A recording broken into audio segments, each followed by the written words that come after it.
Hermanos, les pido de verdad mucha paciencia para mí. Es difícil para mí tomar una porción solo de las Escrituras y hacerlo lo más claro posible sin tener que tomar un contexto. La carta a los Romanos, hermanos, ustedes saben que tiene su dificultad en sí misma, y el tomar un texto de esta carta y hablarlo de manera muy aislada puede ser muy peligroso.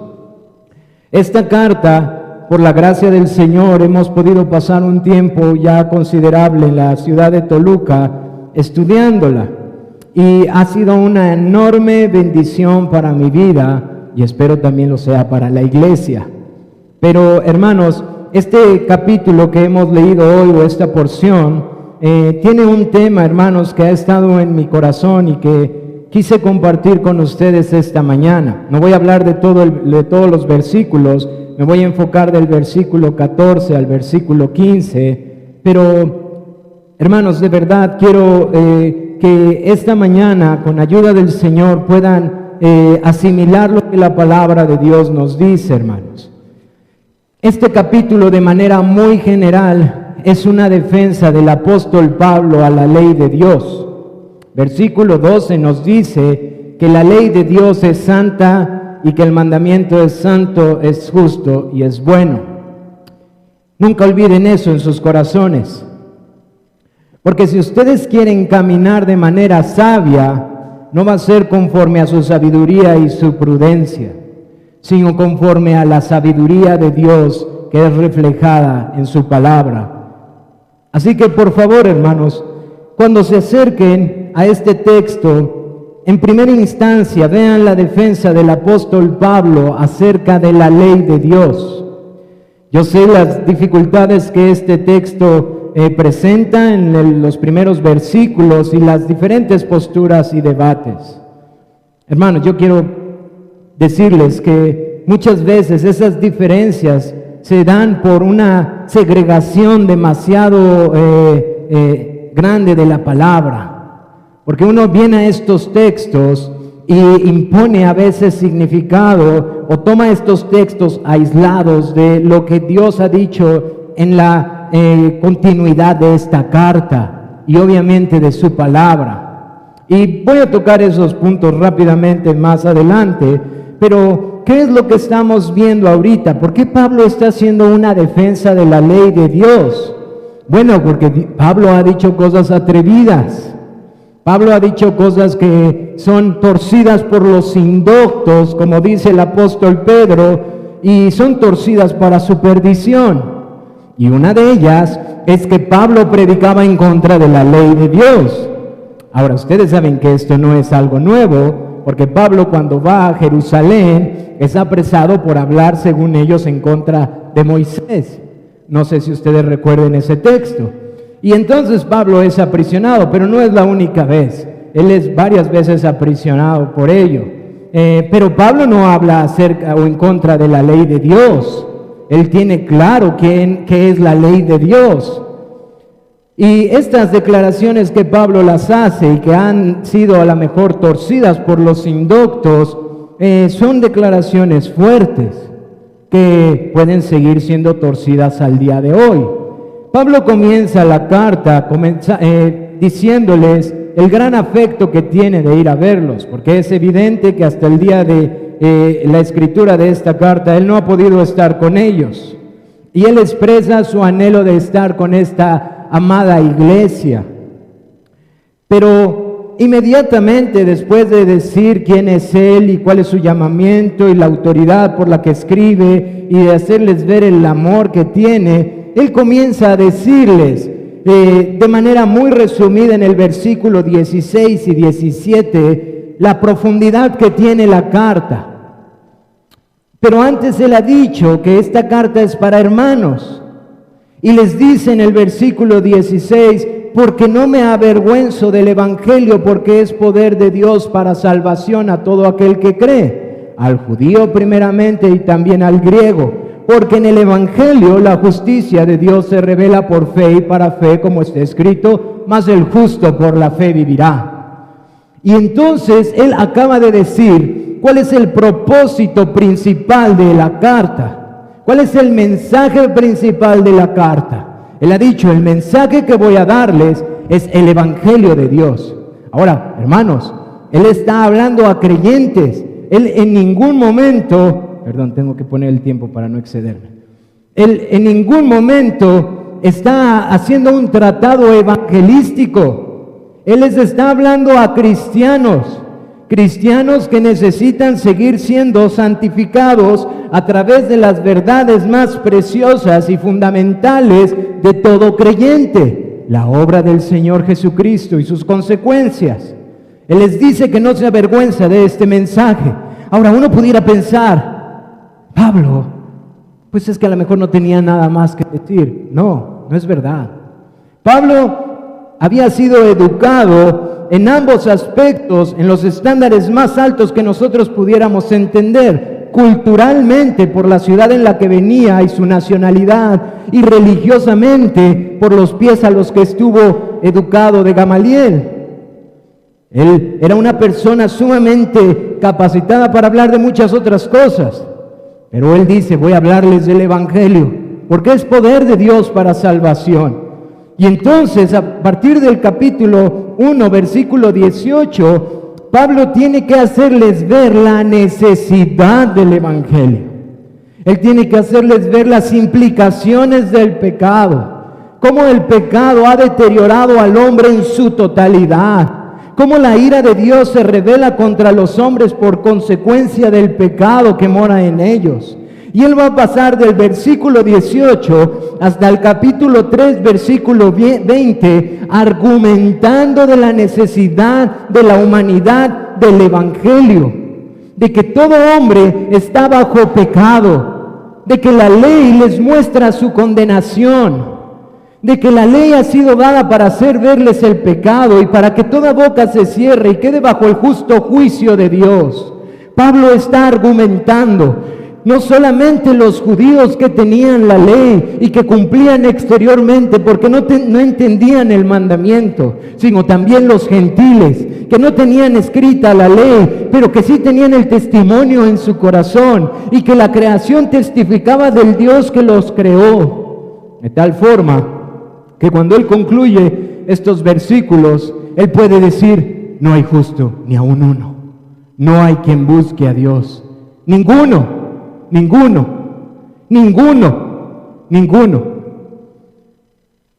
Y a partir del versículo 21, capítulo 3, 21, él empieza a hablar de la suficiencia del Evangelio.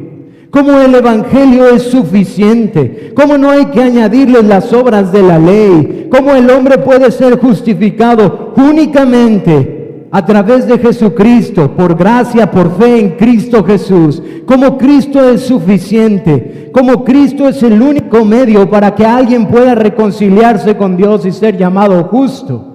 Y en el capítulo 4, él hace una argumentación de algo que ellos entendían, porque era evidente que esta iglesia tenía un foro con un trasfondo judaico y con un trasfondo gentil. Él les pone el ejemplo de Abraham, el gran padre Abraham, que fue justificado no por las obras de la ley, sino por la fe, que obtuvo la circuncisión después de haber creído, y les muestra cómo Abraham fue salvo por la fe, únicamente sin las obras de la ley, y dando testimonio de que Dios ha sido paciente a lo largo de los años, y que si los hombres alcanzaron salvación, no eran por sus obras, sino por la fe de aquel que vendría, por Jesucristo, porque no hay otra forma de ser justo. Después de poner este ejemplo de Abraham, él va a pasar a explicar cómo el Evangelio en su suficiencia también es eficaz para darnos paz para con Dios.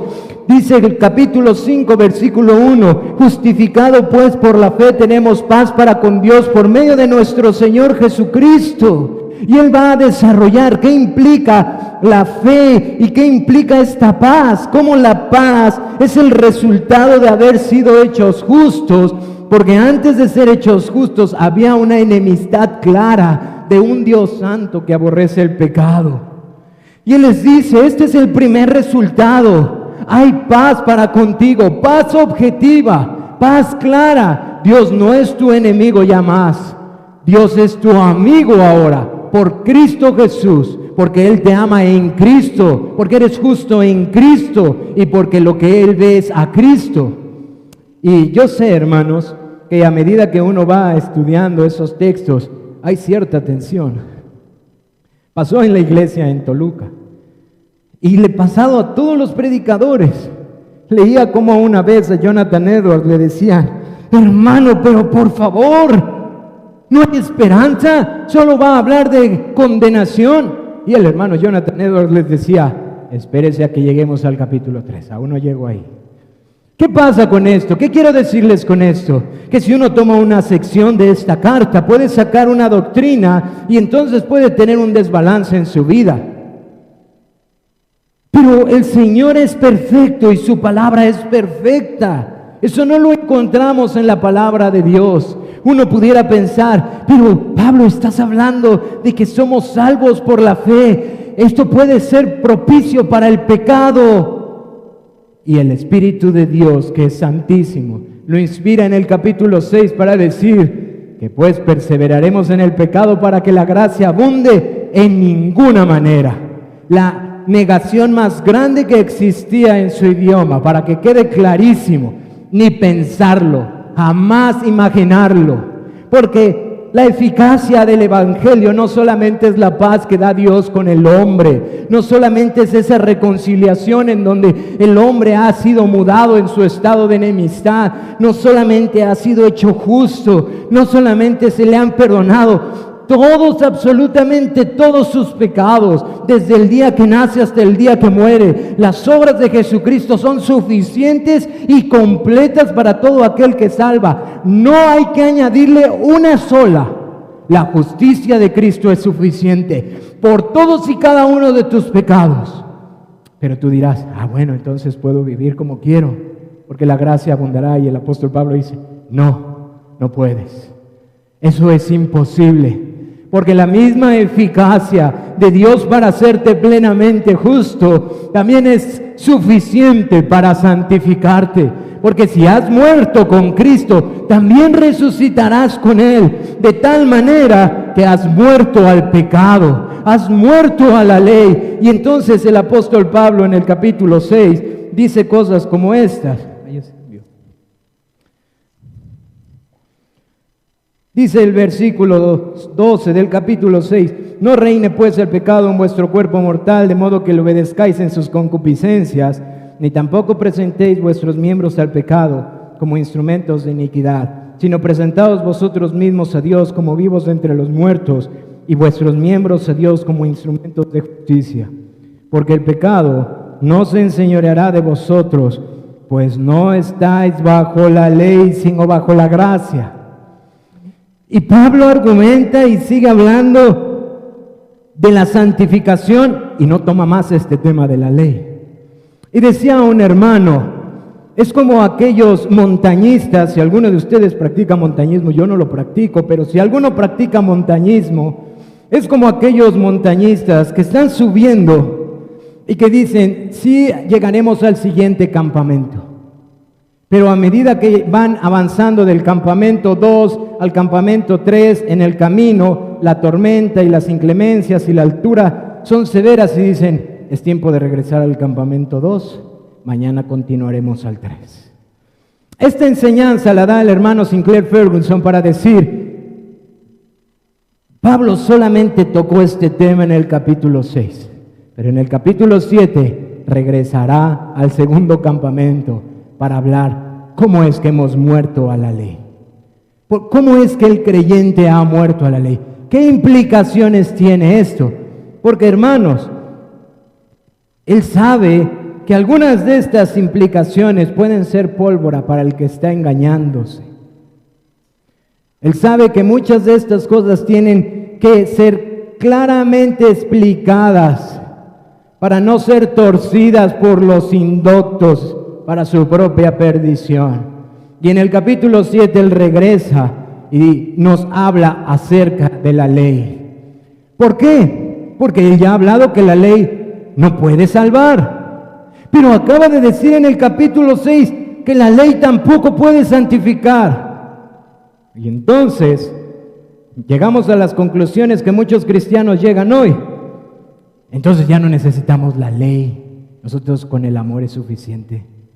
No, nosotros ya no queremos la ley, hemos muerto a la ley. Hermano, no seas legalista, cuando quizás en muchas ocasiones ni siquiera se entiende qué es ser legalista.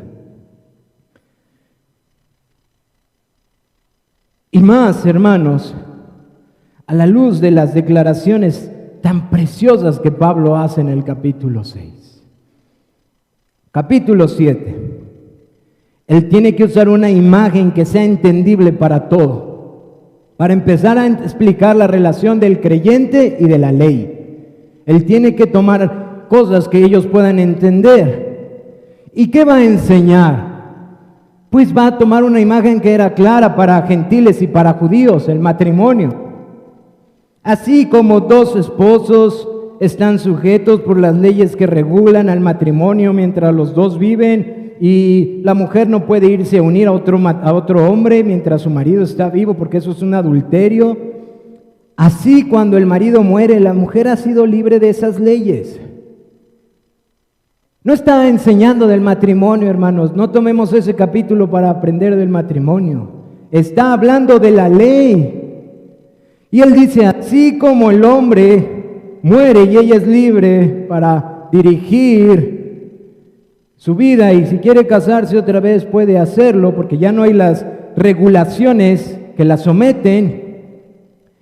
Así ustedes, creyentes, han muerto a la ley con Cristo. Ustedes han muerto con Él, de modo que como Cristo satisfizo las demandas de la ley y ustedes han muerto juntamente con Él y resucitado juntamente con Él, ustedes están libres para ser de otro. ¿De quién? De Cristo, a fin de que llevemos fruto para Dios. Oye, ¿no que morimos a la ley? ¿Qué pasó?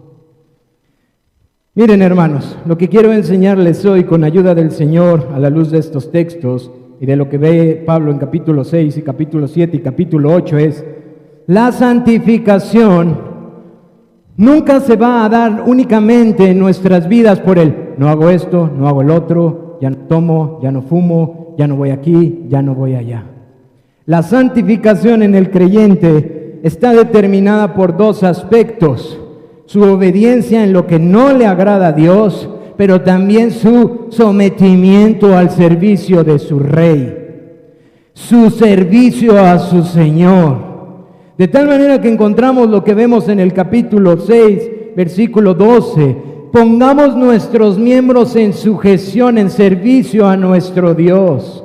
De tal manera que encontramos lo que vamos a ver hoy en el capítulo 7 y la conclusión al llegar al capítulo 12. Por tanto, por las misericordias de Dios, presenten sus cuerpos en sacrificio vivo. Voy a ir adelantando cosas, pero no vas a crecer en santidad, hermanos, si tú crees que solamente es que yo no hago cosas malas. Pero ¿cómo está tu compromiso con tu iglesia y el servicio a ella? Es que no avanzo, hermano. Sí, ¿y cómo está tu corazón con tu iglesia amada? Con tu Cristo Redentor. ¿Cómo está tu corazón para tu Señor que te salvó? Porque no solamente está determinada por lo que no hacemos, sino por lo que Él nos ha llamado a hacer para su reino.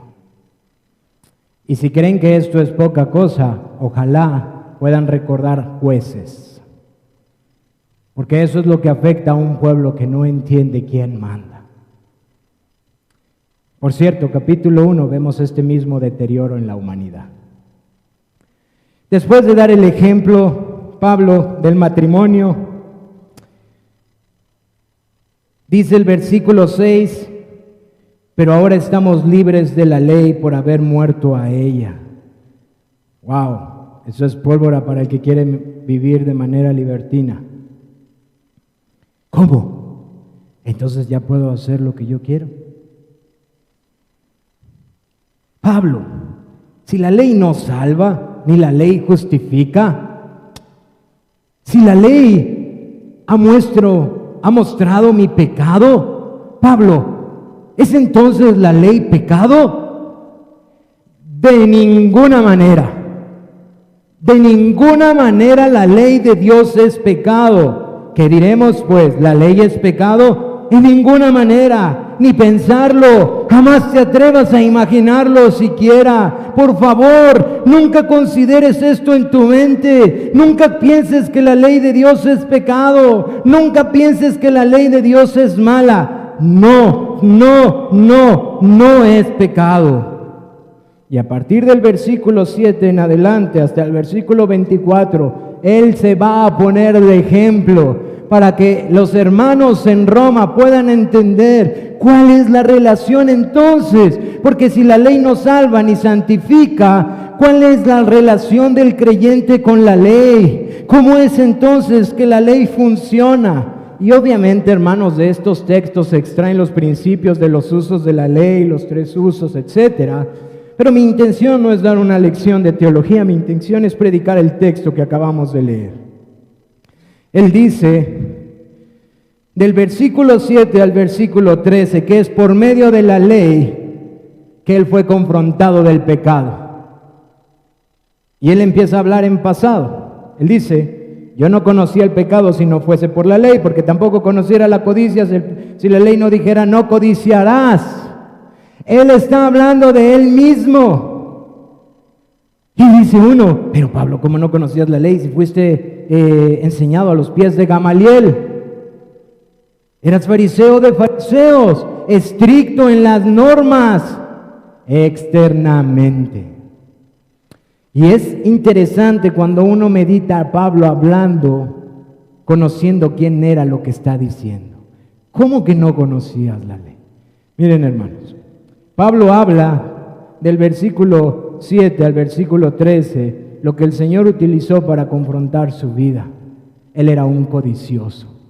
Y la palabra codicia es una palabra neutra que dependiendo del contexto uno le da una connotación positiva o negativa. En el idioma original hebreo o griego, en nuestro idioma tiene una connotación ya negativa. La codicia es negativa. Pero en el idioma original es un deseo. Pablo está diciendo, yo no sabía que el deseo era malo hasta que no me dijeron que desear de esta manera muy abrumadora o muy deseosa era mala.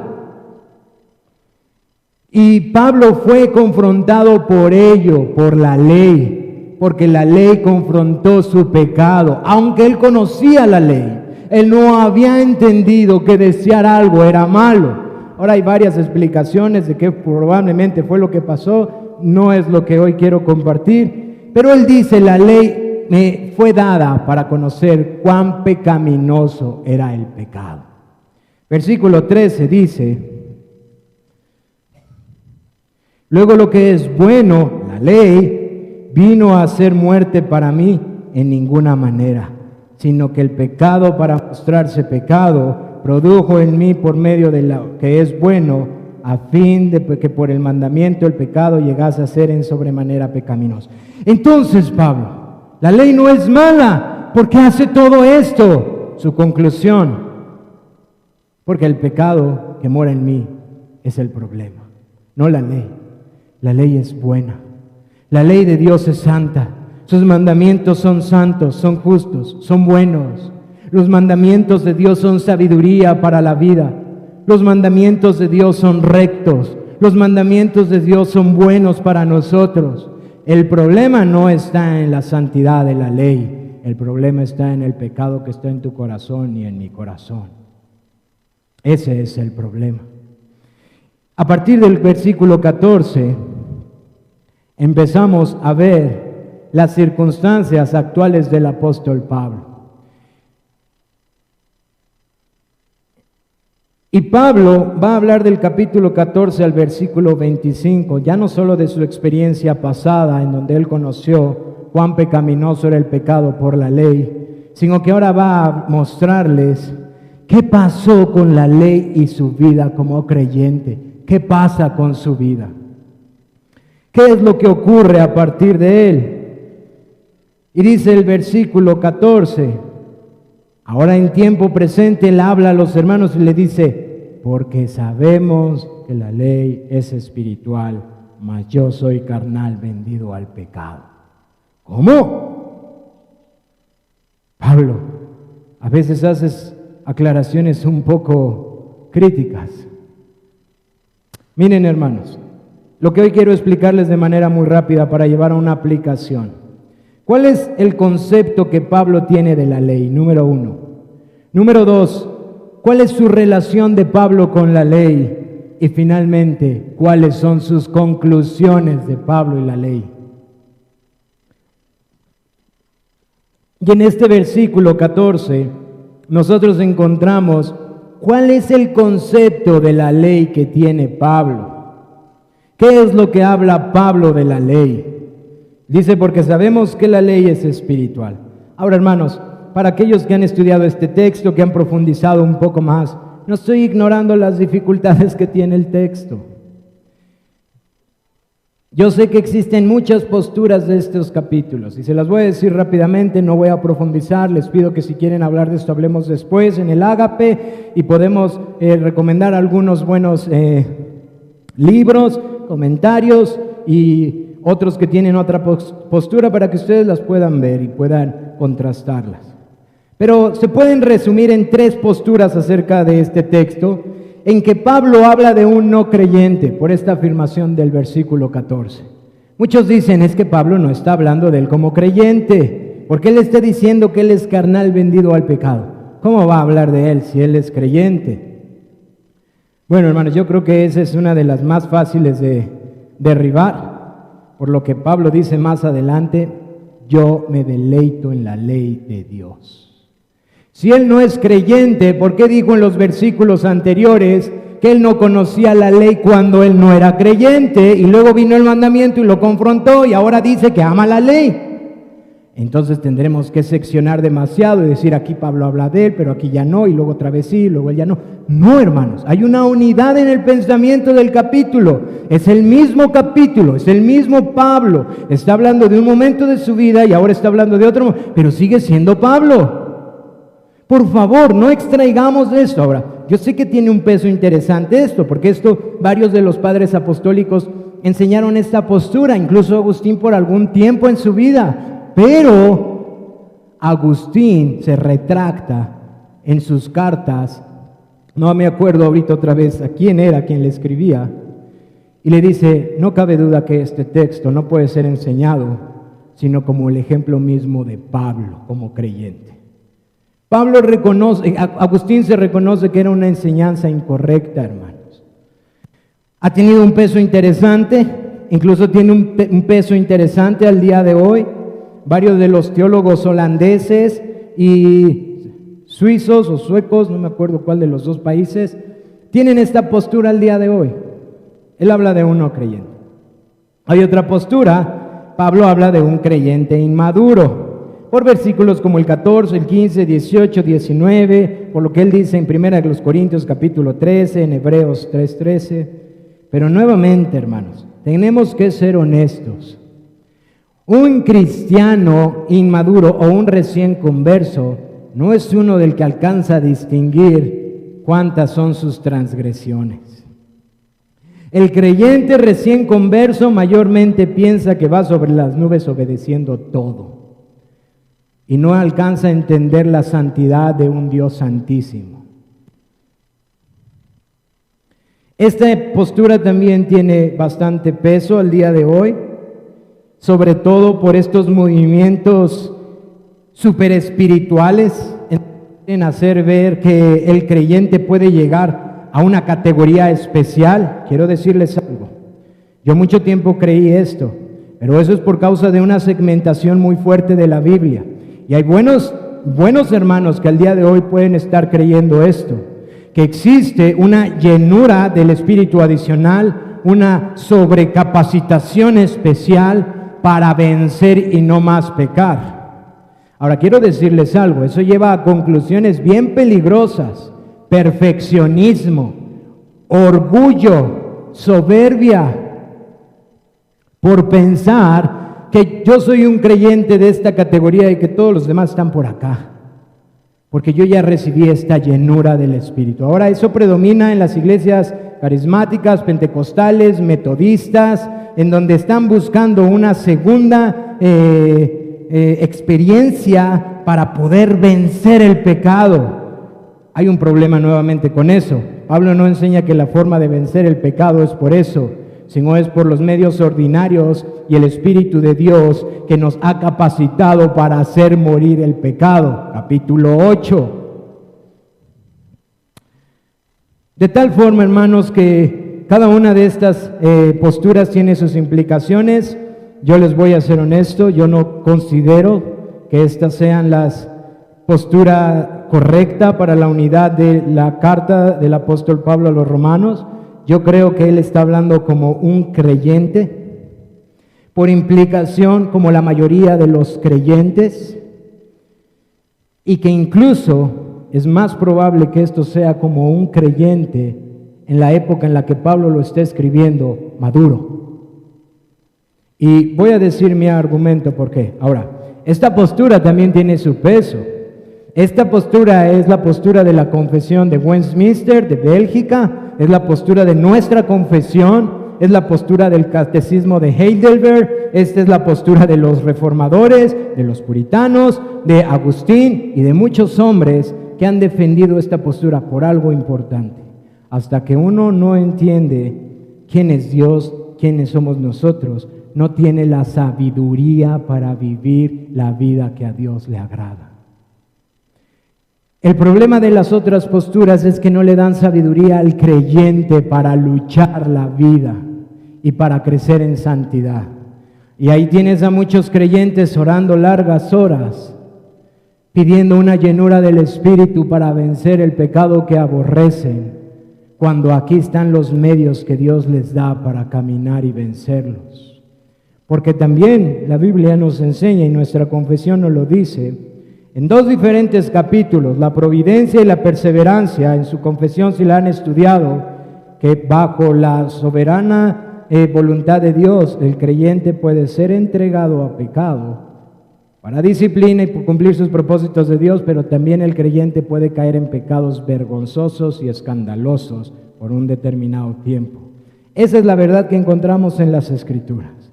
Y cuando nosotros queremos hacer una doctrina que parezca ser más espiritual, pero olvidamos lo que dice la verdad, vamos a hacer que nuestros hermanos no sean sabios en su caminar en esta tierra.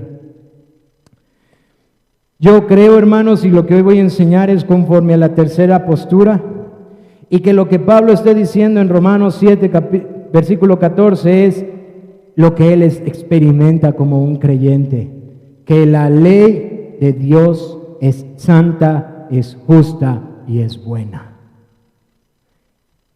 Que la ley de Dios es preciosa, o como dijo el salmista en Salmo 119, capítulo 11.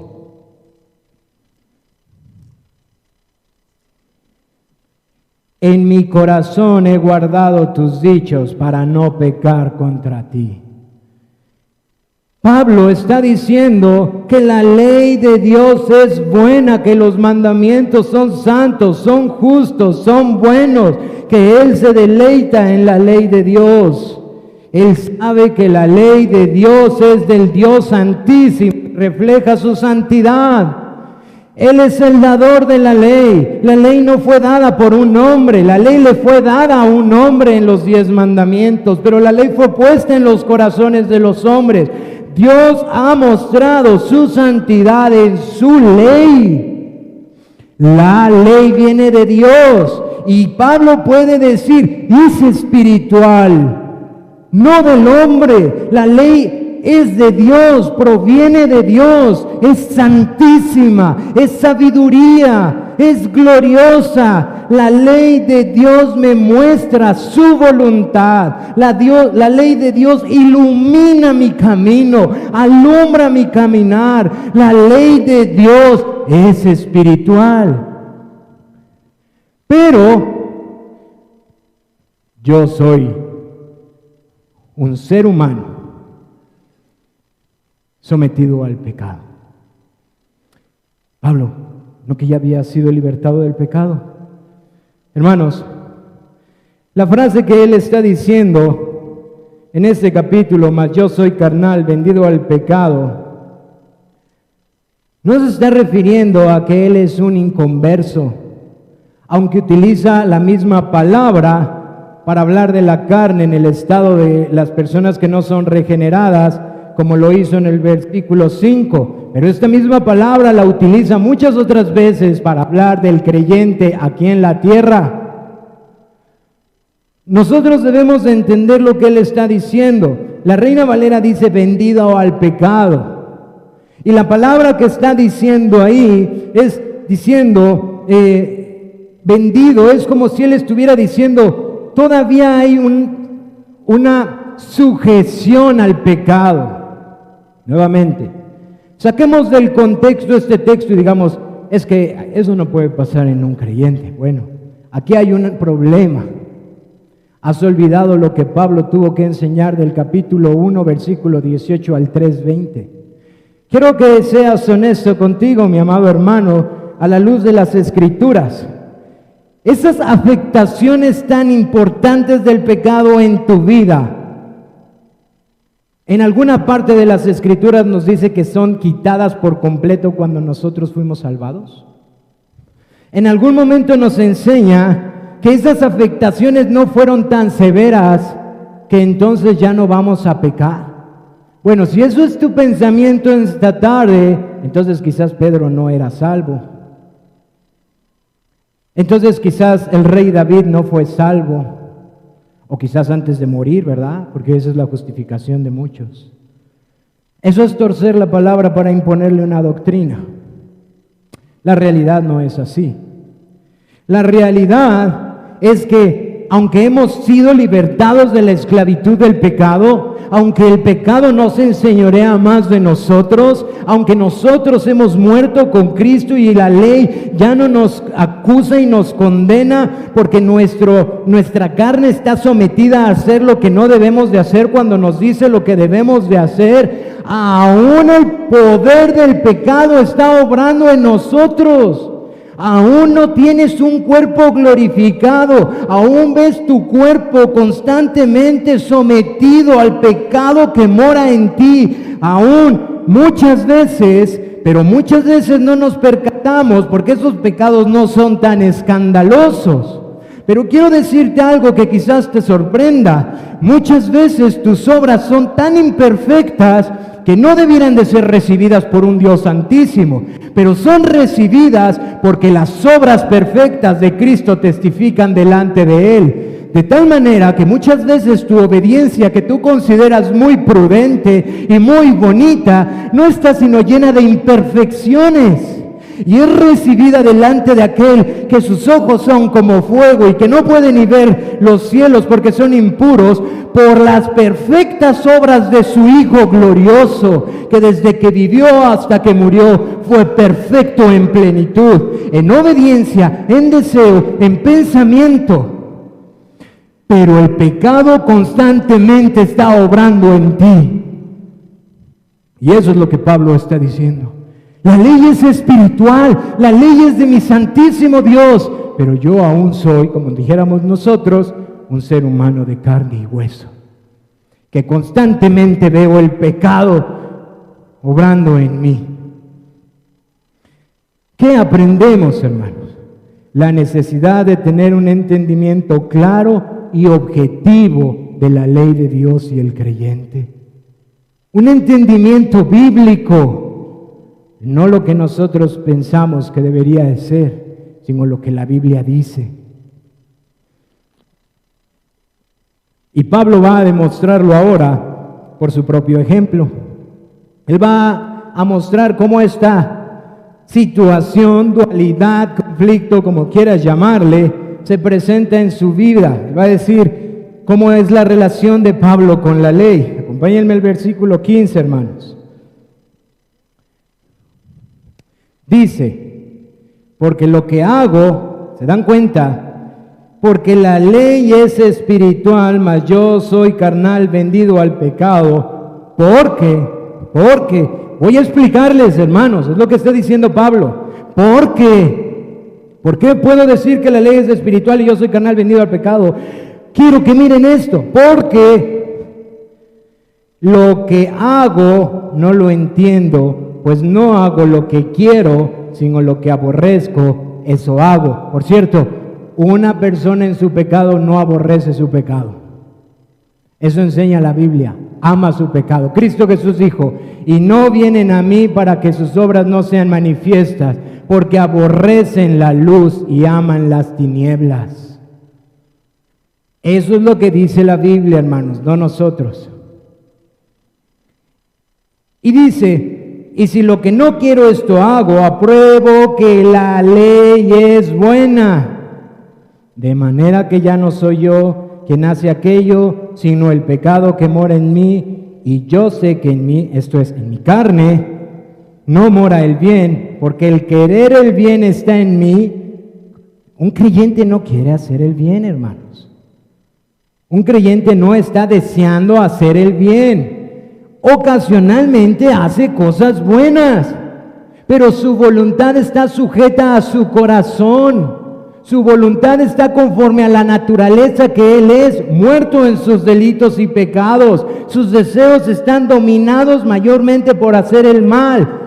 Por eso el profeta Ezequiel y el profeta Jeremías hablaron de la promesa del nuevo pacto como aquel que vendría a cambiar el corazón y pondría un espíritu nuevo, espíritu con minúscula, voluntad, una nueva voluntad dentro de nosotros, y pondría su Espíritu Santo dentro de vosotros para que nosotros obedeciésemos y para que no nos apartásemos de Él.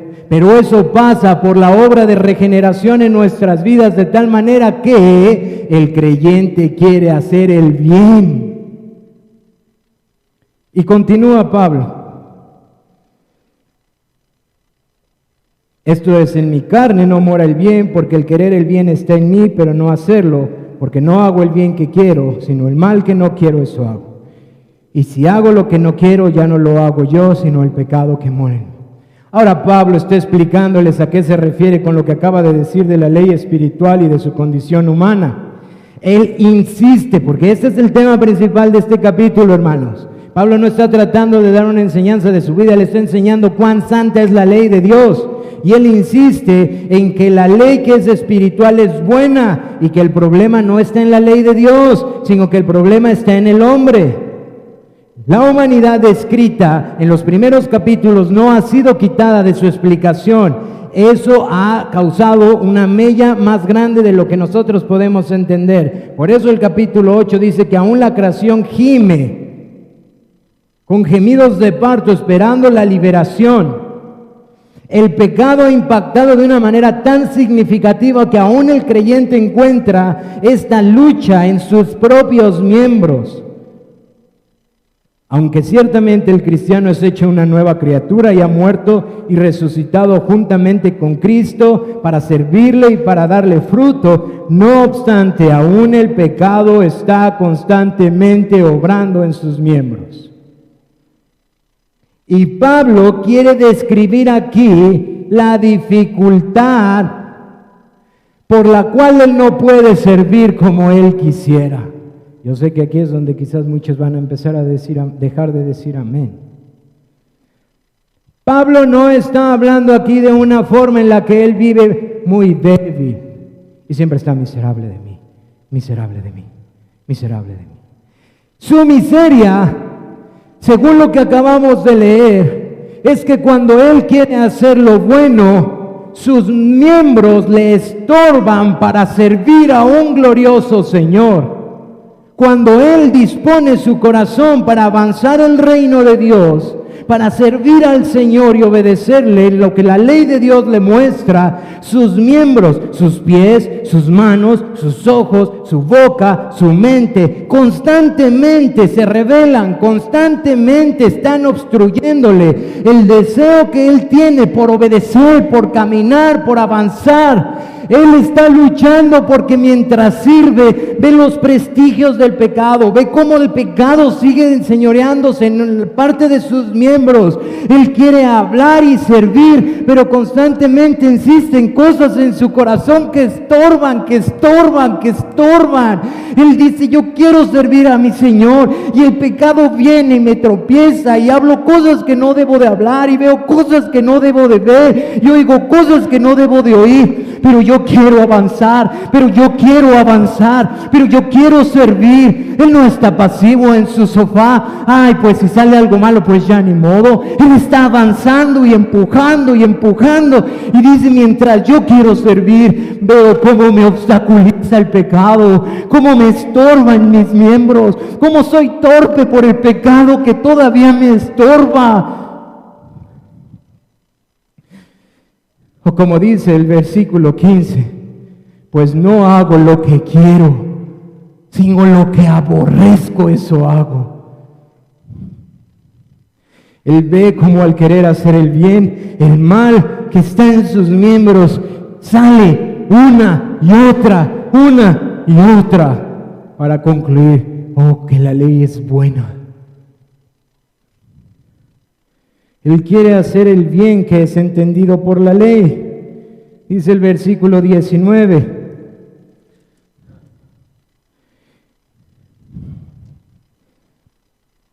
Porque no hago el bien que no quiero, sino el mal que no quiero, eso hago.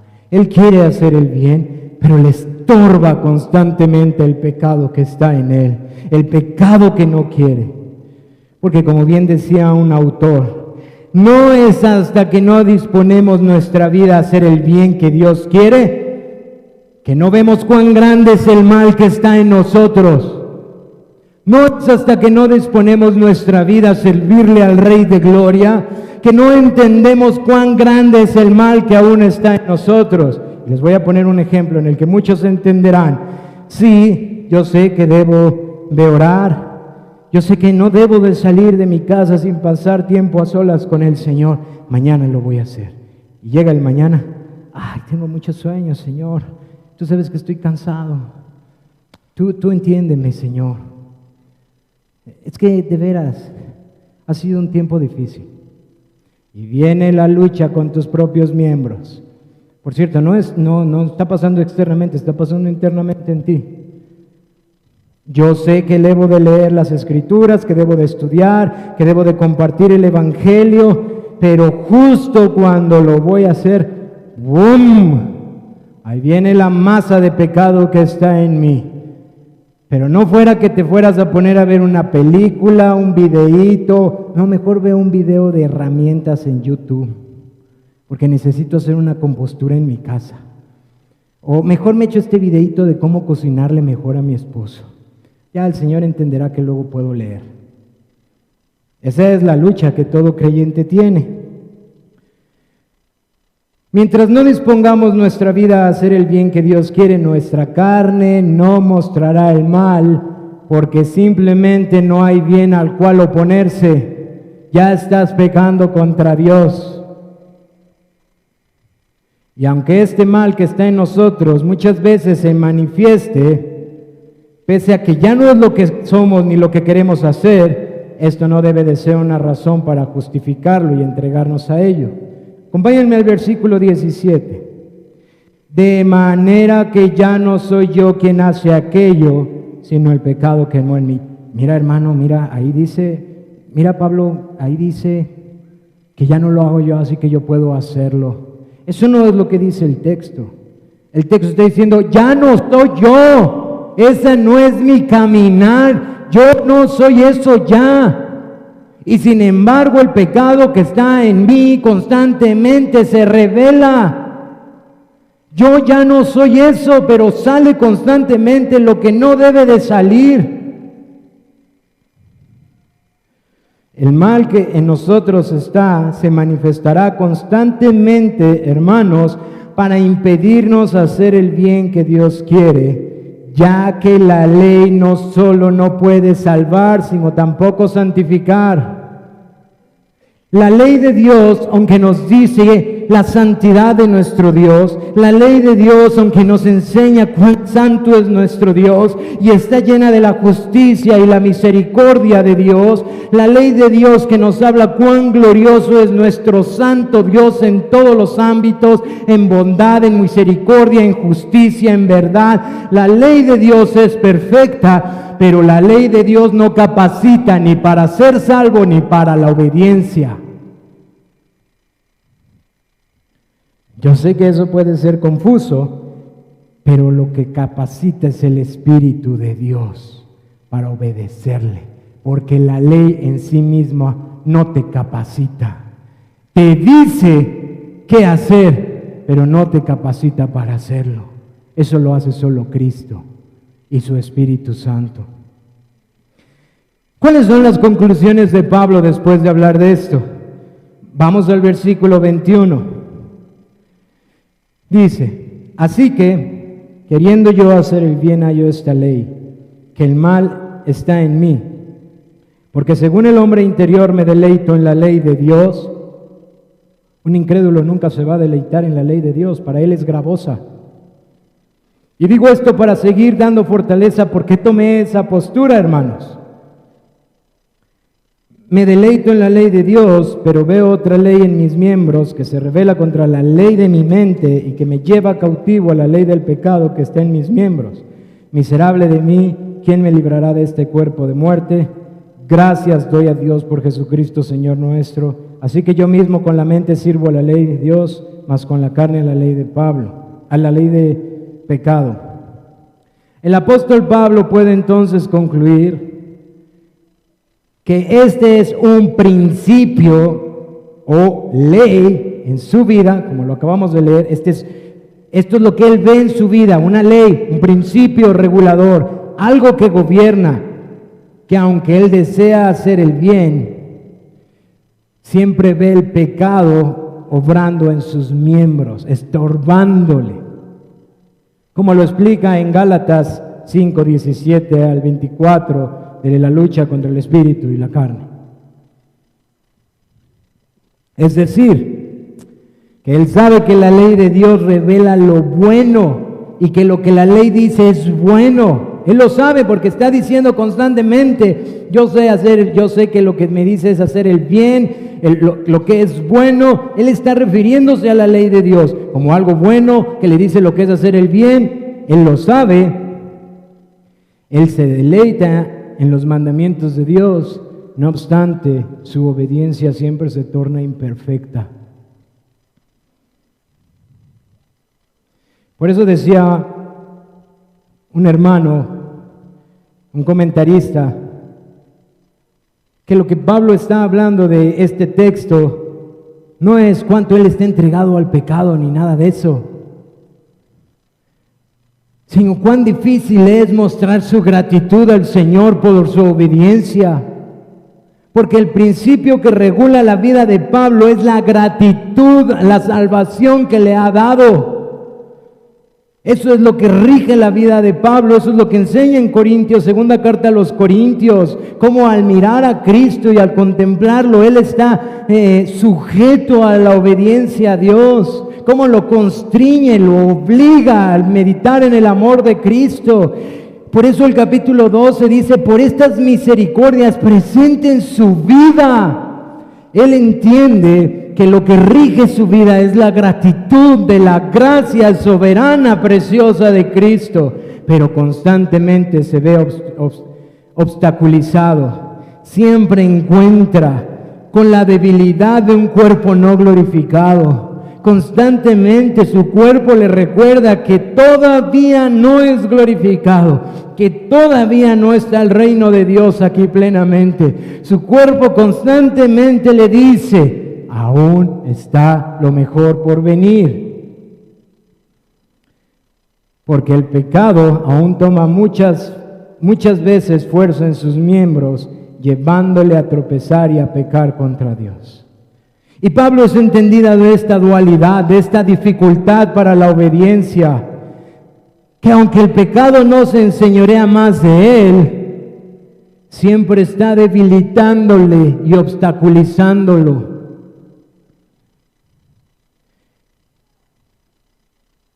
Y esto lo lleva a una desesperación por entender cuán débil es su debilidad. Cuán débil es la debilidad del creyente y muchas veces amarga para no poder servir y dar fruto a Dios como Él quisiera. Es por eso que en versículo 24 encontramos: miserable de mí. Porque mi debilidad es más débil de lo que yo pensaba. Porque veo constantemente esta debilidad en mi vida. Miserable de mí, que no puedo servir a mi Rey como quisiera. No olviden que es el apóstol Pablo, hermanos, para que no torzamos esto para ocasión para el pecado.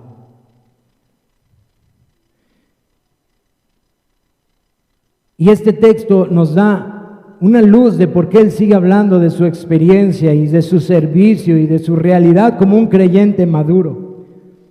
¿Quién me librará de este cuerpo de muerte? ¿Quién me separará de este cuerpo de carne? ¿Quién me separará? ¿Qué está diciendo? ¿Cuándo se acabará esta dificultad? ¿Cuándo terminará? ¿Cuándo acabará? Porque aunque existe una situación de desgracia, no así de desesperanza, hermanos. La historia no termina aquí. Aunque hay una situación de desgracia, no de desesperanza. Pablo mismo sabe que esta no es toda la historia del creyente. Él sabe que este no es el fin de la vida del creyente, porque si no, esto sería un ejercicio de futilidad para nosotros, esto sería una broma pesada para nosotros, pero nosotros tenemos una esperanza. Él sabe que hay una esperanza, de la misma forma en que la ley no puede salvar ni santificar. Pablo sabe en dónde está la esperanza, él sabe dónde está la llave, él sabe dónde está su esperanza, y él sabe que incluso esa esperanza tiene dos hábitos, uno en este mundo y uno cuando estemos en el cielo. Él dice que el mismo Señor Jesucristo, que fue suficiente para salvarlo, porque la ley no lo fue, porque la ley no podía ser y porque nunca fue el propósito de la ley, sino en la misericordia de Dios mostrarle al mundo su pecado. Lo que Cristo pudo hacer para hacerlo justo es el mismo Señor que puede hacer lo que la ley no puede hacer para santificarte. Y por eso puede decir el apóstol Pablo: gracias doy a Dios por Jesucristo, Señor nuestro. Gracias doy a Dios por Jesucristo, porque como Él va a enseñar en el capítulo 8, ya no hay condenación, hermano. Aunque tu debilidad te estorba, levántate firme y sirve, porque estás en Cristo.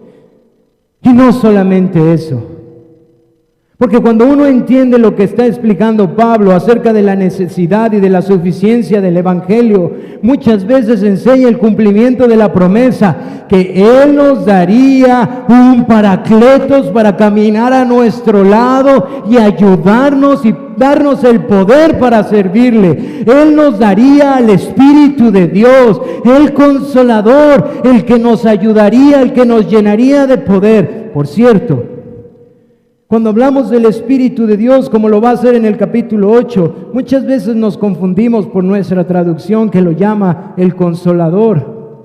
Cuando el que va, el idioma original da más una idea de aquel que nos da poder y nos capacita. Por eso dentro de la teología del apóstol Pablo en el capítulo 8 dice: creyente, haz morir el pecado por medio del Espíritu Santo. No estés esperando una nueva revelación, no estés esperando lenguas, no estés esperando que el cielo se abra. Levántate, porque la promesa de Cristo es fiel. Él ascendió y el Espíritu de Dios está en ti. Usa los medios ordinarios y lucha contra el pecado.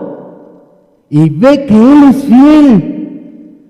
Esta no es toda la historia.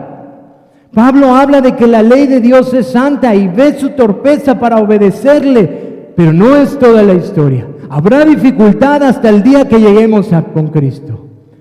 Pero el día que estemos con nuestro Señor, se acabó. Se acabó. No más debilidad, no más torpeza, no más incapacidad para servir al glorioso Rey que dio su vida por nosotros. Pero mientras eso precioso pasa, Él ha dado los medios para vivir en esta vida, amado hermano. Por eso, hermanos, al pasar por estos textos, aprendemos la necesidad de poder discernir esta dualidad o este conflicto que se manifiesta en el creyente para vivir sabiamente y avanzar en santidad.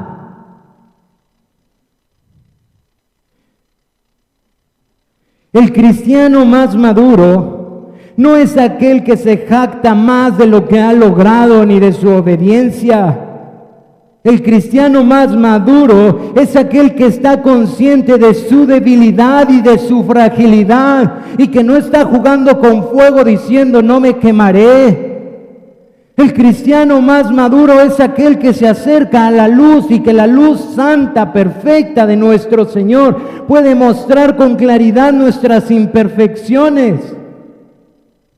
Ahora, si tú crees que eso no es verdad, ¿por qué los apóstoles cayeron cuando el Señor se les mostró en su gloria? ¿Por qué el profeta cuando vio al Señor dijo, soy inmundo, soy de labios? Esto no tiene que ver con creyentes orgullosotes que creen que todo lo saben y todo lo hacen, sino con creyentes que están en la presencia de Dios y que saben, yo no puedo ver esto, yo no debo de hacer esto es lo que quiere que Dios esté, esto es el lugar en donde quiere que Dios esté, esto es lo que Dios quiere que haga, esto es lo que el Señor le complace que yo sirva, esta es la voluntad de mi Padre, como dijo Cristo. Un creyente avanza a medida que se da cuenta de la debilidad y del peligro que está a su alrededor. Por tal razón, cuida tu corazón de usar clichés cristianos. Yo entiendo cuán peligroso es el pecado. Yo sé que mis enemigos es la carne, el mundo y Satanás. No lo sabes. Zarandeó a Pedro. Cayó David. Dime, tú y yo somos más fuertes que él, ni pensarlo. No lo sabemos. ¿Quieres ser sabio? Sea percibido de lo que te dicen las Escrituras y esfuérzate toda tu vida en mortificar el pecado. ¿Saben? La iglesia ha olvidado estas verdades por causa de las otras posturas. Por eso no tenemos hermanos como en la época de los puritanos escribiendo tomos así en cómo luchar y vencer el pecado y vivir una vida santa. Porque pensamos que ya somos salvos, eso ya no es para mí.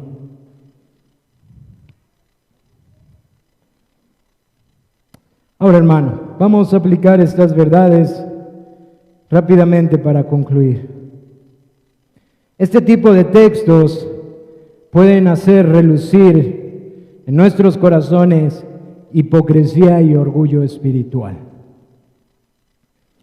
Si el apóstol Pablo está tan apercibido de esta debilidad, ¿qué te hace pensar que tú no? ¿Qué te hace pensar que eres más santo que Él? ¿Qué te hace pensar que sirves más que Él? ¿O qué te hace pensar que entiendes más que Él? Esto nos aplasta, hermanos. Si esto es lo que dice el apóstol Pablo de su caminar, al servir al Señor, ¿cómo estamos tú y yo? Consideremos la seriedad para entender cómo vemos nuestra condición a la luz de la santa ley de Dios y el pecado que mora en nosotros. Ahora, yo no espero que con esto digas, ahora necesito la ley, voy a hacer la ley, porque eso no es lo que dice el capítulo 8. El capítulo 8 dice que a través de mirar a Cristo por el Espíritu que fue puesto en nosotros, nosotros vamos a avanzar en santidad. Y te recuerdo, Pablo les está hablando a creyentes que les dice la necesidad del Evangelio, la necesidad de Cristo, para que esto se vuelva una realidad en sus vidas. Estos textos también son muy alentadores para muchos de nosotros, porque quizás en tu mente tú dices al día de hoy, pero yo ¿cómo voy a servir? Soy miserable, estoy luchando constantemente, no quiero ni levantar el rostro. Bueno, quiero decirte algo alentador. Pablo lo sabe, lo sabía, y él llevaba todo eso a Cristo y le servía. Lo que quiero decirte es que yo espero en el Señor, que puedas mirar a tu Señor Jesucristo y recordar cuán grande es su amor, y que tu debilidad, no obstante es demasiado grande, puedas servir a tu Señor, porque tu debilidad nunca va a ser quitada, y mucho menos si lo quieres para vivir cómodamente en este mundo. La santidad lleva dos aspectos en nuestra vida: el guardarnos de las cosas que Dios nos dice que no hagamos, pero también de hacer las cosas que a Dios le complace, servir a Cristo, su iglesia, su reino. Y si tú dices esta tarde, yo soy un creyente, pero mira hermano, yo creo que te equivocas porque no estoy luchando, claro, porque quizás no estás haciendo nada por el reino. No hay no hay bien a qué oponerse, porque tú no estás haciendo el bien que debes de hacer. Tu santidad no va a avanzar a menos que entiendas tu labor en este mundo. Y no solamente es dejar de ver televisión, cosas malas, oír, no estar en esos lugares. Tu responsabilidad es dar fruto a Dios. Fruto que glorifica, fruto que testifica, fruto que muestra cuán suficiente es el Evangelio de nuestro Señor Jesucristo. Pero al mismo tiempo, al meditar en estos textos y ver esta realidad en nuestras vidas, nos lleva a desear más la venida de nuestro Señor Jesús. Es una realidad que el creyente, conforme avanza, más ve esta incapacidad y más anhela salir de este cuerpo de muerte. Más aborrece el pecado que está en sus miembros. Más se obstaculiza en poder servir. ¿Por qué dije esto? ¿Por qué pensé aquello? ¿Por qué no callé? ¿Por qué me metí donde no debía de meterme? ¿Por qué respondí así? ¿Por qué pensé otra vez mal de mi hermano? ¿Cuándo, Señor? Y anhelamos el día en que esto no pase. Pero hermanos, también hay otra aplicación por nuestra vida. Cuando tú entiendes cuán débil es la debilidad que hay en ti y cuán santa es la ley de Dios que nos muestra su justicia y su misericordia, eso te va a dar mucha sabiduría para poderte dirigir con tus hermanos. Por favor, si hay orgullo en tu corazón, llévalo a Cristo, confiésaselo como pecado, porque ni tú mismo haces lo que deberías de hacer. Ni tú mismo puedes cumplir las cosas como deberían de hacerse. Y la bendición que viene sobre nuestras vidas como creyentes no es por nuestras obras, sino por las obras de uno mayor que es Cristo. Mi hermano, si nosotros entendemos las implicaciones del nuevo pacto con más claridad y entendemos lo que Cristo hizo por nosotros, nosotros vamos a entender que nosotros somos bendecidos con toda bendición espiritual en los lugares celestiales en Cristo Jesús. La razón por la cual tú puedes avanzar es por Cristo y su Espíritu en ti. La razón por la cual puedes dar fruto a Dios es por Cristo y su Espíritu Santo en ti. Es verdad, yo sé que te esfuerzas, pero puedes esforzarte porque Él te da capacidad. Por favor, hagamos a un lado la severidad de poner cargas que muchas veces ni nosotros podemos llevar. Quita ese orgullo de tu corazón. Y así como la ley nos enseña la justicia de Dios, también nos enseña la misericordia y justicia. Estas cosas le complacen a nuestro Dios. ¿Crees que son contrarias? Mira a Cristo, contempla a Cristo, acercándose a la persona impura, hablando con una samaritana, perdonando a una mujer adúltera, hablando con un cobrador de impuestos corrupto, con misericordia, con misericordia. ¿Que acaso eso no es la santa ley de Dios? ¿Que eso no es nuestro santo Dios? Justicia y misericordia. Mi hermano, cuando tú puedes entender lo que Pablo está diciendo aquí, tú vas a poder caer rendido al Señor y entender que si tú puedes hacer algo es por Cristo y no por ti. Nada tienes de qué gloriarte. Así que ten cuidado cómo tratas a tus hermanos, cómo hablas a tu familia, cómo predicas el Evangelio.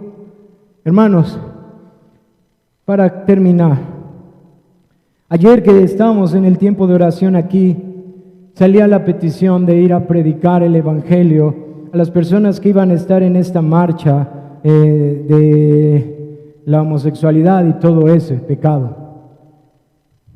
Y yo oraba al Señor y pensaba, ¿cómo iríamos a predicar? Pecador, pecador, pecador. Es pecado, hermanos, es verdad. Es una abominación a nuestro Dios. Pero ¿estarías dispuesto a sentarte con alguno de ellos y llorar para agarrar el consuelo que tú y yo encontramos en Cristo?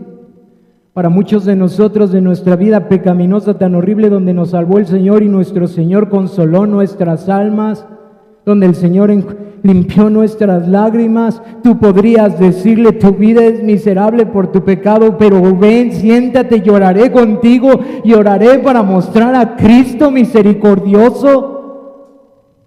¿O irías con la espada desenvainada tan solo para mostrarles cuán pecadores son? La ley de Dios es buena, hermanos, y el mandamiento es santo, es justo y bueno. Y muchos de los mandamientos de Dios nos muestran la misericordia enorme de Dios.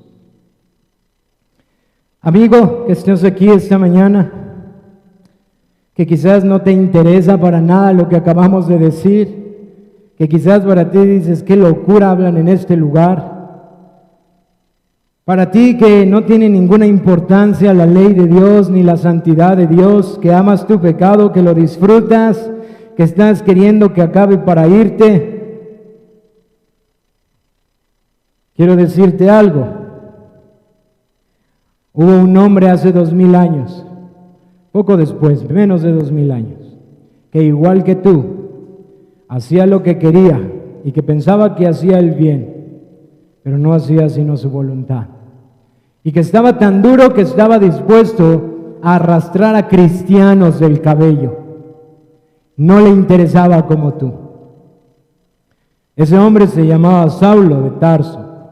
Y ese hombre, un día, por la misericordia de Dios, se le presentó Jesucristo al que has oído hoy.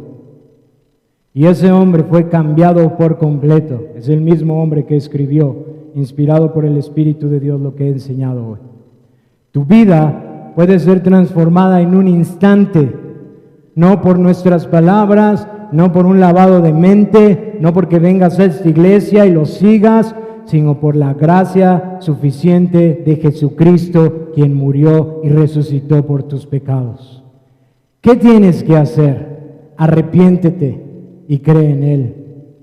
Y conoce que esta locura que esta tarde no puedes entender, puede ser una realidad para tu vida.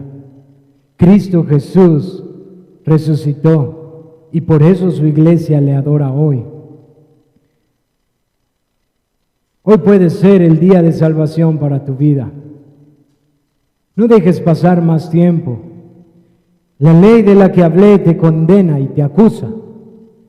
Y no vas a librar esa situación. Pecas contra el Señor. Pero Cristo puede librarte de eso. Cristo puede salvarte de eso. Y Cristo puede hacerte una nueva criatura para que le sirvas, para que le ames, para que le adores. Así que arrepiéntete y cree en el Señor Jesús. Vamos a orar, hermanos. Padre Santo, te damos muchas gracias esta tarde, porque por sobre todas las cosas has tenido misericordia de nosotros, Señor. Porque te ha placido salvarnos, porque nos has amado con amor eterno e inalterable, porque has dado a tu Hijo a morir en una cruz para pagar nuestros pecados. Te damos gracias porque su vida de obediencia es puesta a nuestra cuenta, porque a tus ojos somos justos y amados, porque, Señor, hemos sido aceptados y unidos a Cristo. Padre, qué gloriosa salvación nos has dado. Pero también, Señor, te damos gracias por tu palabra, te damos gracias por tu ley, te damos gracias porque nos enseña a vivir. Pero, Señor, reconocemos la debilidad y nuestra incapacidad, reconocemos el pecado que hay en nosotros. Y, Padre, suplicamos que nos ayudes en el Espíritu de Dios y por los medios que tú nos has dado, Señor, para ser fortalecidos y para avanzar tu reino, para dar fruto que testifica de tu nombre, para glorificar tu nombre con nuestras vidas, con nuestras familias, con la manera en la que te servimos, oh Señor. Por favor, ayuda a esta iglesia, ayúdala, Señor. Ahora, Señor, que está por experimentar una nueva etapa, sé tú, Señor, con mis hermanos. Sé tú, Señor, con mi hermano Irán. Oh Padre, que esta iglesia pueda testificar de la suficiencia del Evangelio, de la suficiencia de nuestro Señor Jesucristo, de su gloria reflejada en su iglesia. Padre, te damos gracias y te pedimos que obres en aquellos que hoy han escuchado tu Evangelio, porque es poder tuyo para salvarlos. Abre su entendimiento, te lo suplicamos. Amén.